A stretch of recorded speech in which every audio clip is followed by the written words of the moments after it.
Shalom saudara, selamat datang lagi di Sela. Apa kabar setiap saudara? Saya berharap, saya berdoa saudara baik-baik saja di dalam Tuhan dan tetap bersemangat di dalam Dia.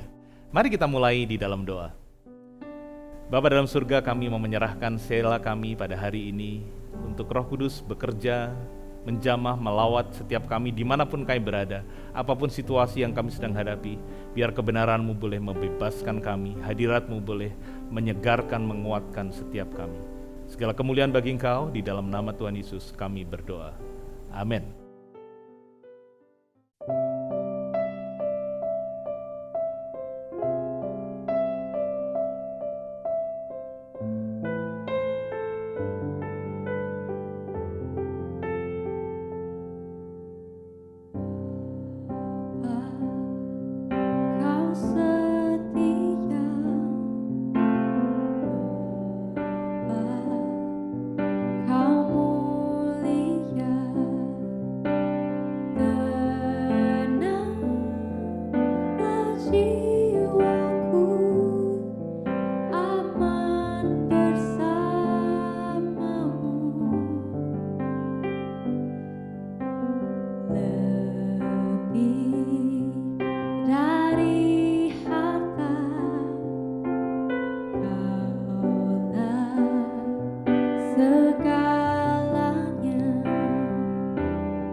Mari kita memulai dengan membaca Roma 12 ayat yang pertama.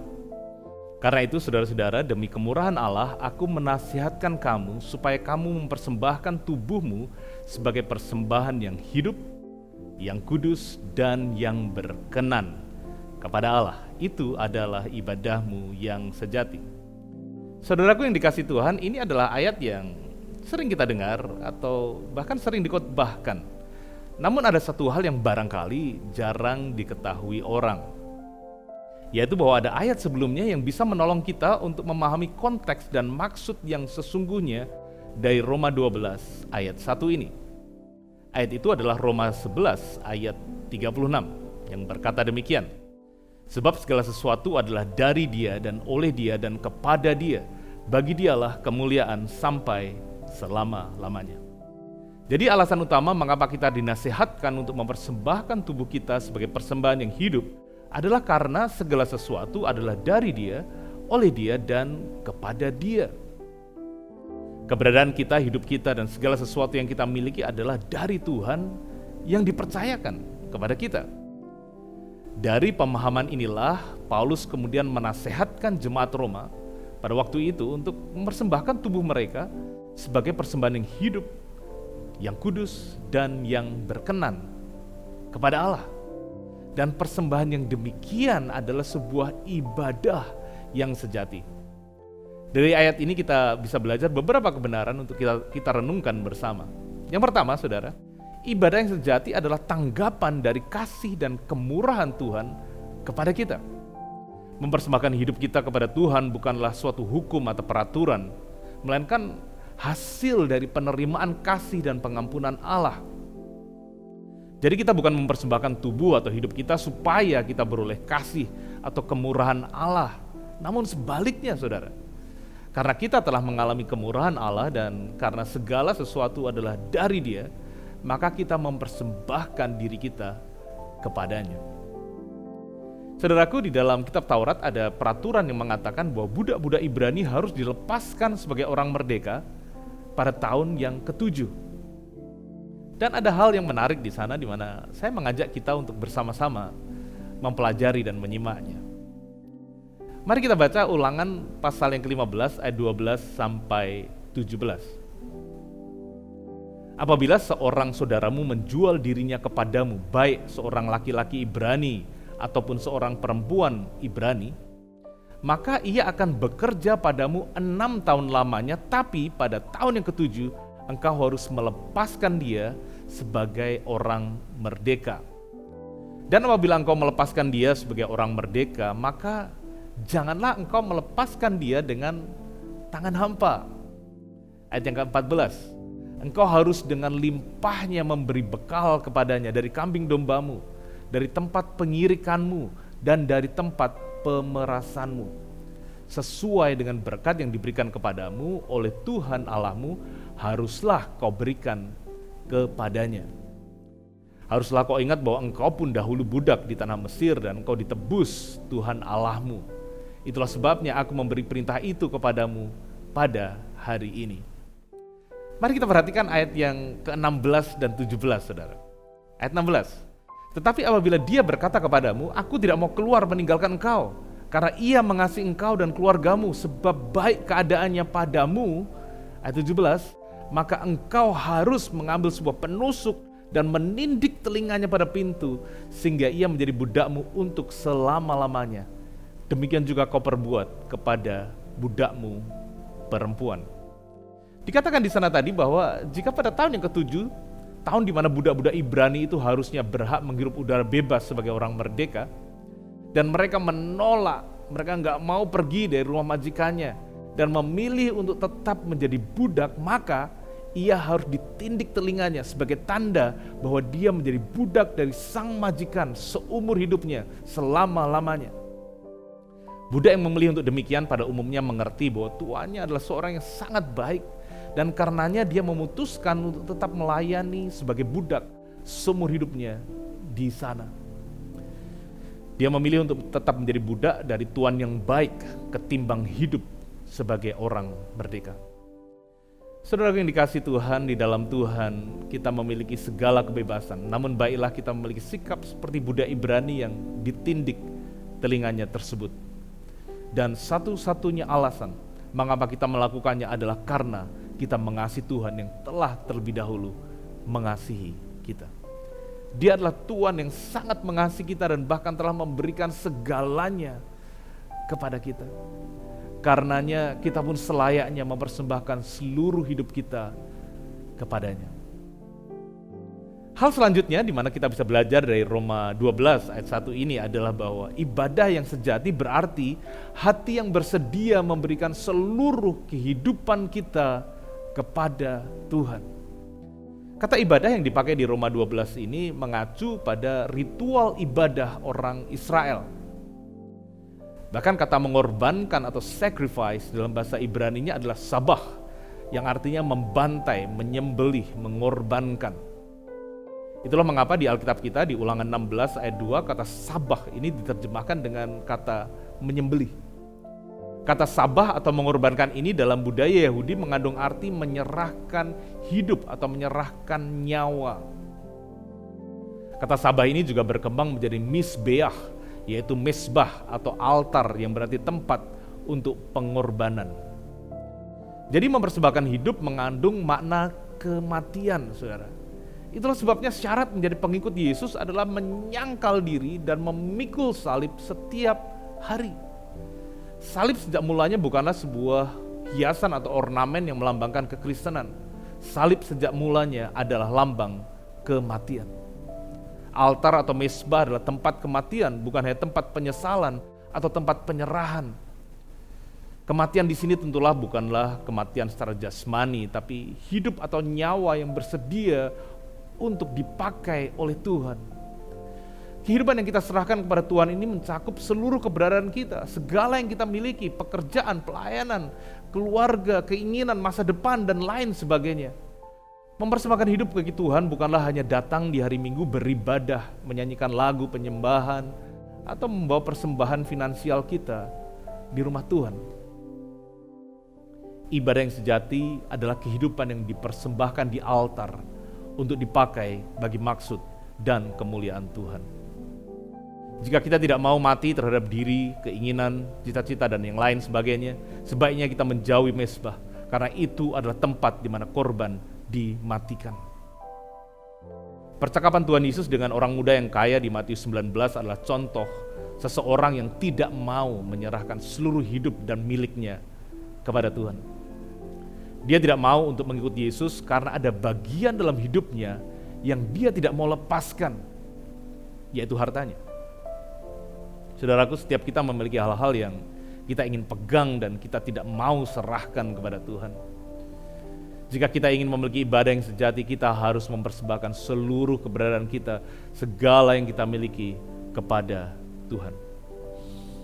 Saya tidak mengatakan saudara untuk sekarang menyerahkan seluruh harta saudara kepada Tuhan atau melepaskan pekerjaan atau studi saudara kemudian full time melayani Tuhan. Bukan itu maksud saya, saudara, bukan itu. Kehidupan yang dipersembahkan kepada Tuhan yang merupakan ibadah yang sejati adalah kesadaran bahwa semua yang kita miliki adalah berasal dari Tuhan, oleh Tuhan, dan juga bagi Tuhan. Karena itu jika Tuhan menghendaki untuk kita menyerahkannya kepada Dia, seharusnya lah kita dengan rela memberikannya. Saya akan mengakhiri dengan sebuah kisah tentang 5 pemuda Amerika bernama Peter, Ed, Roger, Nate, dan Jim. Mereka adalah misionaris yang rindu untuk menjangkau suku Trabekan di pedalaman Amerika Selatan pada tahun 1950-an. 5 pemuda tersebut berencana pergi ke hutan rimba di Ekuador Barat untuk memberitakan Injil Yesus Kristus secara khusus kepada satu suku bernama suku Auca. Mereka memulai dengan terbang mempergunakan pesawat kecil ke wilayah Auca untuk menjatuhkan makanan dan hadiah pada orang-orang yang sama sekali masih terisolasi dari peradaban tersebut. Mereka telah mendengar bahwa suku tersebut terkenal sangat kejam dan ganas terhadap orang-orang luar yang hendak memasuki wilayah mereka. Setelah beberapa kali kunjungan, akhirnya tampaknya orang-orang Auca mulai terbuka dan mereka melambai-lambaikan tangan saat mereka terbang pergi meninggalkan wilayah tersebut. Karena ada respon yang positif itu, para misionaris muda tersebut kemudian untuk pertama kalinya berencana mendarat untuk menjumpai suku itu secara langsung. Sebelum berangkat mereka mengadakan kebaktian singkat bersama keluarga untuk menyerahkan perjalanan mereka di dalam perlindungan Tuhan. Pada awalnya setelah pesawat mereka berhasil mendarat, sepertinya orang-orang Indian Auka tersebut menyambut mereka dengan baik. Namun beberapa saat kemudian tiba-tiba sejumlah besar orang-orang muncul dari balik hutan dan mengepung mereka. Dengan beringas mereka kemudian menyerang kelima pemuda tersebut dan menghujamkan tombak-tombak tajam ke tubuh 5 pemuda yang tak bersenjata tersebut. Dan kelimanya tewas dengan mengenaskan, bahkan sebelum mereka sempat melakukan apa-apa di sana. Kejadian ini kemudian lebih terasa makin tragis karena beritanya kemudian dengan cepat tersebar ke seluruh dunia. Karena peristiwa itu diliput oleh majalah yang populer pada waktu itu, yaitu Life Magazine. Salah satu alasan mengapa kisah ini begitu menyentuh hati banyak orang adalah karena kelima utusan Injil ini semuanya sudah berkeluarga, sudah menikah semuanya. Bahkan beberapa dari mereka masih mempunyai anak-anak yang masih kecil-kecil, saudara, masih balita. Pemerintah Amerika Serikat kemudian mengadakan evakuasi jenazah kelima warganya tersebut dari wilayah itu. Para janda dan anak-anak yang berduka cita lalu pulang ke Amerika dan melanjutkan hidup mereka di dalam duka karena kejadian tersebut. Banyak orang yang berkomentar waktu itu, sia-sia, keliru jika kita membiarkan orang-orang muda ini pergi ke daerah-daerah yang buas seperti itu. Bahkan ada yang mengusulkan supaya kegiatan misionaris dilarang saja di daerah-daerah yang seperti itu. Beberapa bulan kemudian, salah seorang janda misionaris itu, yaitu Betty Elliott, mengunjungi Wendy Collins yang adalah sahabat dekatnya. Sambil berusaha menghiburnya, Wendy bertanya, bagaimana dia bisa kuat di dalam menghadapi kematian suaminya. Wendy, kata Betty, Jim tidak tewas di hutan itu. Aku tahu, Betty, katanya, aku tahu bahwa hidupnya tersembunyi bersama Kristus di dalam Tuhan. Dan kamu suatu hari nanti akan berjumpa dengannya di surga. Tapi dia memang meninggal di hutan itu, Betty.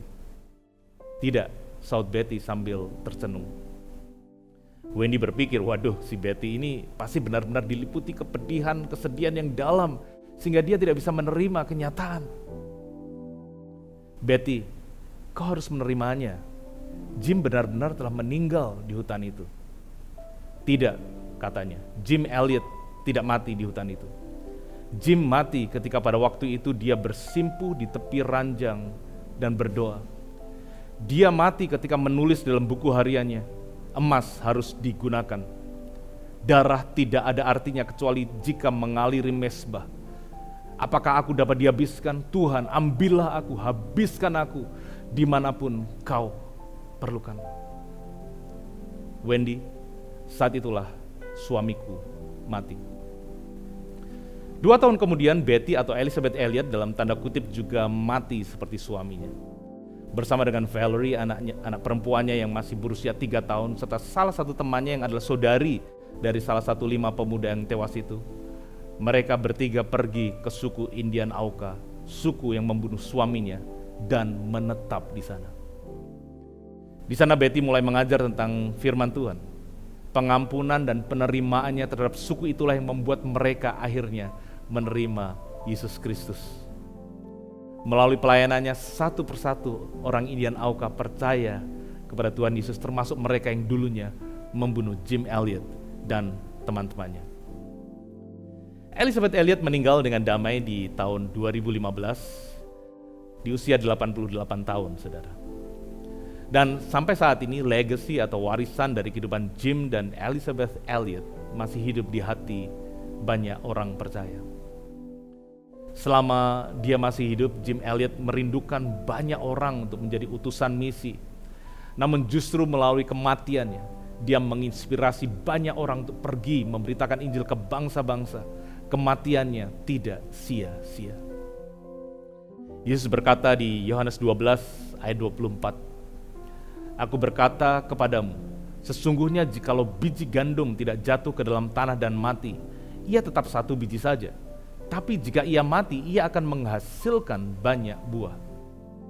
Saudaraku yang dikasihi Tuhan, ibadah yang sejati adalah tindakan kerelaan mempersembahkan seluruh kehidupan kita kepada Tuhan untuk dipakai bagi rencana dan kemuliaannya. Itulah ibadah yang sejati. Itulah persembahan yang hidup, yang kudus, dan yang berkenan kepadanya. Ibadah yang sejati adalah tanggapan dari kasih dan kemurahan Tuhan kepada kita. Ibadah yang sejati adalah hati yang bersedia untuk menyerahkan seluruh kehidupan kita kepada Tuhan. Bagaimana atau seperti apakah ibadah saudara kepada Tuhan hari-hari ini?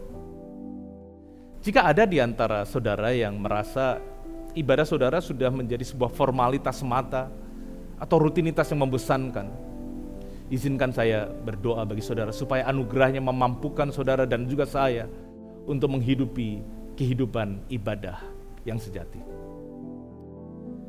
Bapa dalam surga, hamba-Mu berdoa, biarlah kasih dan kemurahan-Mu boleh dicurahkan kepada setiap orang yang menyaksikan Sela pada hari ini. Sehingga oleh karenanya Tuhan, kami rindu untuk mempersembahkan yang terbaik kepada-Mu. Bukan hanya kami meluangkan waktu untuk beribadah atau melayani, bukan hanya membawa persembahan kami di rumah-Mu, atau menyanyikan lagu pujian penyembahan kami kepada-Mu Tuhan. Namun ajar kami, mampukan kami untuk bersedia menyerahkan seluruh hidup, seluruh kepemilikan, seluruh kemampuan, kesenangan, seluruh masa depan kami kepada-Mu. Karena kami milik-Mu dan Engkau adalah milik-Ku. Di dalam nama Tuhan Yesus kami berdoa. Amin. Tuhan Yesus memberkati setiap saudara.